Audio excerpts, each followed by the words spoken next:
తనను ఎలాగైనా అరెస్టు చేసేందుకు ప్రభుత్వం కుట్రలు పన్నుతుందని బీఆర్ఎస్ వర్కింగ్ ప్రెసిడెంట్ మాజీ మంత్రి కేటీఆర్ సంచలన వ్యాఖ్యలు చేశారు.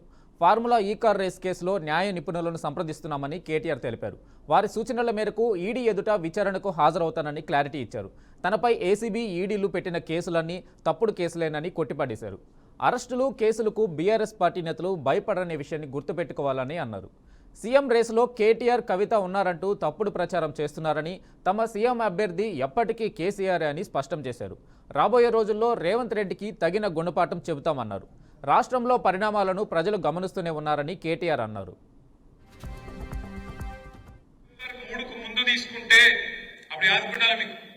రైతు బంధు కోసం 7,600 కోట్లు తయారు చేసి పెట్టినాం.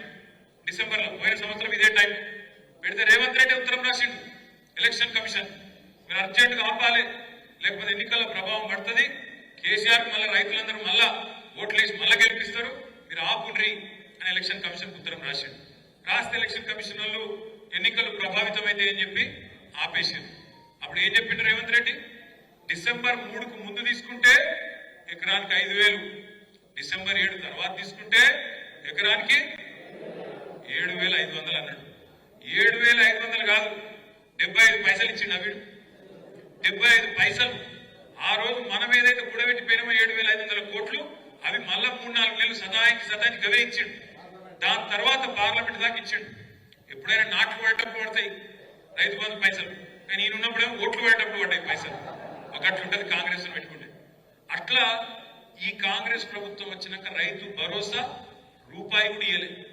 మనం దాచిపెట్టిపోయిన రైతు బంధు పైసలే ఒక్కసారి ఏడిపించి 6 నెలలకు ఇచ్చిండు తప్ప ఈ సంవత్సరంలో ఒక్కటంటే ఒక్క పైసా కూడా రైతుకి ఇయ్యని ముఖ్యమంత్రి రేవంత్ రెడ్డి. అదొక్కటే కాదు, మీకు యాదుకుండాలి, ఏమన్నాడు ప్రతిపక్షంలో ఉన్నప్పుడు 3 పంటలకు ఇయ్యాలి. ఏది 3 పంటలకు? ఇప్పుడేమంటాడు?